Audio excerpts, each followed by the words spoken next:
Hello, क्या आप guitar play करते हैं? तो हो सकता है आज के इस वीडियो में आपको कुछ ऐसा पॉइंट सुनने को मिल जाए जो आपकी गिटार प्लेइंग को और बेटर कर दे। This is front row and my name is Akshay and I am going to be your guitar mentor.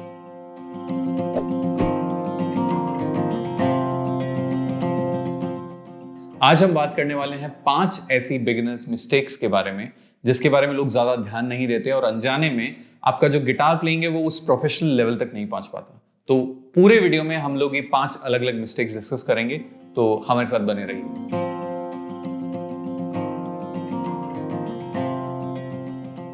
So there is one big mistake और एक कॉमन मिस्टेक जो हम लोग करते हैं एज ए गिटार बिगिनर कि हम इंस्ट्रूमेंट परचेज करते वक्त ज्यादा सोचते नहीं हैं, बल्कि सही इंस्ट्रूमेंट का चुनाव बहुत जरूरी है। और दो ही तरीके हैं जिससे आप इंस्ट्रूमेंट गिटार परचेज कर सकते हैं, one is offline, one is online.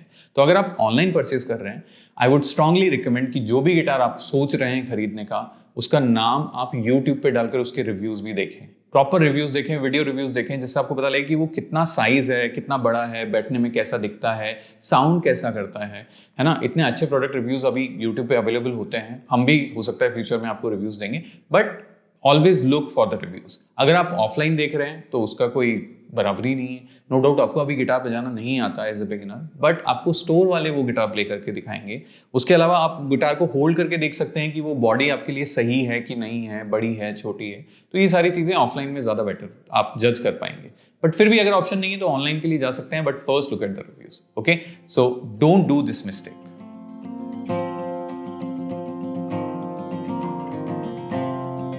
तो चलिए दूसरे पॉइंट की तरफ जाते हैं। अब गिटार परचेज कर लिया, हम बजाने लग जाते हैं। एक जो इंपॉर्टेंट बात हम लोग भूल जाते हैं, अवॉइड कर जाते हैं, वो होता है हमारा सिटिंग पोजीशन। आपका सिटिंग पोजीशन बहुत इंपॉर्टेंट होता है। अगर आपने गिटार गलत तरीके से होल्ड किया है, आप बैठे सही नहीं है, तो आगे जाकर कुछ महीनों में ये चीज़ बहुत बड़ी प्रॉब्लम बन सकती है। तो इसलिए जब भी आप गिटार बजाते वक्त या सीखते वक्त बैठ रहे हैं, बजा रहे हैं, प्रैक्टिस कर रहे हैं, ट्राई योर बेस्ट कि आपका जो नेक वाला एरिया है, जो फ्रंट बोर्ड वाला एरिया है, ये स्ट्रेट रहे।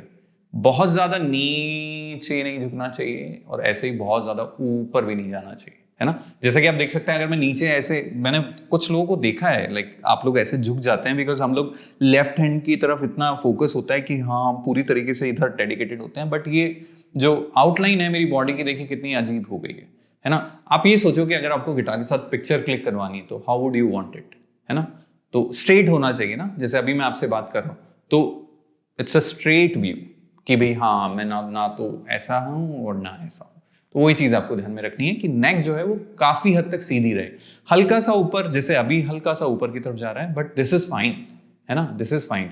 इवन कुछ केसेस में you can do this also, but try your best कि आप स्ट्रेट रख रहे हैं और ऑलमोस्ट 180 डिग्री का जो ये एंगल है मेंटेन कर पा रहे हैं।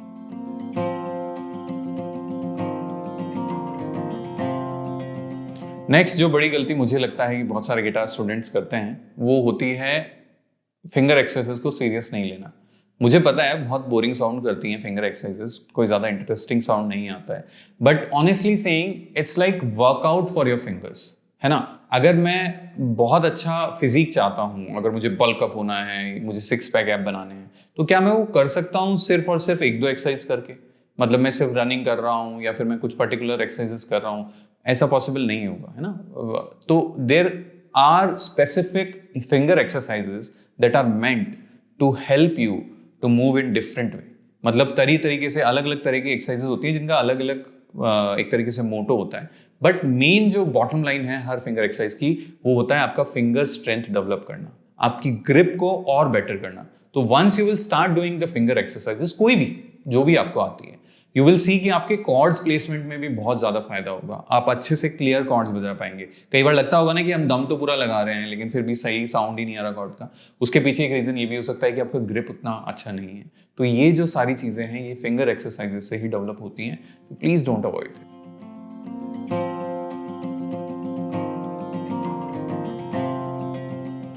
भैया ये तो बहुत बड़ी प्रॉब्लम है, मतलब बहुत सारे कमेंट्स हमें इसी चीज से मिलते हैं कि बार कॉर्ड्स के लिए कोई वीडियो बनाइए। बेसिकली देखिए, बार कॉर्ड्स को एक हवा इसलिए दे दिया जाता है कि एज अ बिगिनर जब हम उनको ट्राई करते हैं बिना फिंगर एक्सरसाइज किए, तो हमारे फिंगर्स में वो स्ट्रेंथ होती नहीं है कि we can get a clear sound like this. तो उसके लिए बहुत ज्यादा जरूरी है कि आप कंसिस्टेंटली ट्राई करें और थोड़ा टाइम दें। जैसे आप लोगों ने देखे होंगे ना, फिटनेस के वीडियोज होते हैं, फिटनेस ट्रांसफॉर्मेशन वाले वीडियोस होते हैं, तो यू वुड हैव सीन कि लोग 6 महीने साल भर तक कितनी मेहनत करते हैं, तब जाके वो अचीव कर पाते हैं।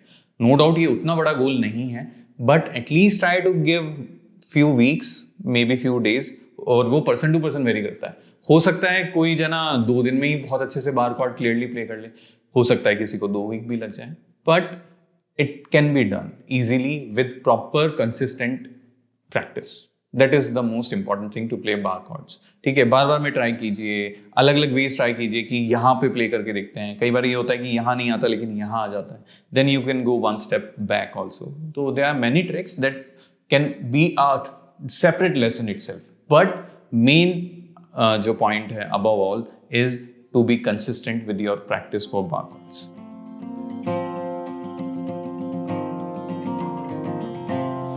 इस मिस्टेक के लिए एक कन्फेशन है, आई डिड इट, मैंने ये गलती की थी। एक्चुअली मैं गाना नहीं गाता था शुरू से, मतलब सिंगिंग को लेके कोई व्यक्तिगत रुझान नहीं था, बट मैंने गिटार सीखना स्टार्ट किया तो टीचर्स ने बोला कि गाना गाना पड़ेगा, but I was adamant about this fact कि नहीं, मैं गाना नहीं गाऊंगा, मैं बजा लूंगा, कोई और गा लो। और after 2 years of playing I realise कि कितनी बड़ी मिस्टेक कर दी है मैंने।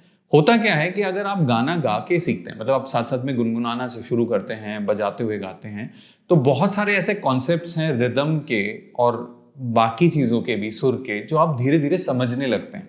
बट अगर आप शर्म के मारे या झिझक के मारे ऐसा हो जाए कि नहीं नहीं नहीं मेरे को नहीं गाना है, मेरी आवाज़ अच्छी नहीं है, मैं अच्छा नहीं गाता, आई नो अगर आज तक आपने नहीं गाया तो आप अच्छा नहीं गाएंगे एकदम से, until unless you are a God gift, है ना, गॉड गिफ्टेड चीज़ है कि भाई कभी आज तक सीखा नहीं है और फिर भी हम बहुत अच्छा गा रहे हैं, तो ठीक है, वो भी पॉसिबिलिटी है, लेकिन नॉर्मली ऐसा नहीं होता। नॉर्मली हम अच्छा नहीं गाएंगे जब भी पहली बार गाएंगे, बट कॉन्स्टेंट ट्राई से you can refine your singing, है ना, थोड़ा सा बेटर हो सकता है। बहुत बढ़िया सिंगर नहीं होंगे बट एवरेज सिंगर तो हो ही सकते हैं कि गिटार के साथ बजाकर हम गाएं तो जस्टिफाई कर पा रहे हैं हम गाने को, तो वो बहुत ज़रूरी है। तो वो जो झिझक है ना, वो झिझक हमें छोड़नी पड़ेगी। अगर आप गा के करेंगे तो चीज़ें ज़्यादा अच्छे से समझ में आएंगी, सामने वाले को भी आएगी। हो सकता है सामने वाला हंसे, है ना, हो सकता है आपके पेरेंट्स हंसे कि आजकल क्या कर रहा है, बट बहुत कॉमन है। आप सोचो ना कि एंटरटेन कर रहे हो आप उनको, यार अच्छी बात है, वो हंस रहे हैं आपकी वजह से, बट जब डेफिनेटली आप कई दिनों तक ट्राई करेंगे इट विल गेट बेटर, और वो जो हंसी है वो मजाक से ज़्यादा खुशी में बदल जाएगी लोगों की। वाह यार कि अच्छा गाने लग गए, तो 1-2 महीने से हम झेल रहे थे but now it is working, है ना। तो it will take time but please keep trying and सोचिए कि गाना ही है, मतलब कोई ऑप्शन मत दीजिए इस चीज़ को कि नहीं बिना गाए कर लेंगे, गा के कीजिए, चीज़ें और बेहतर होंगी।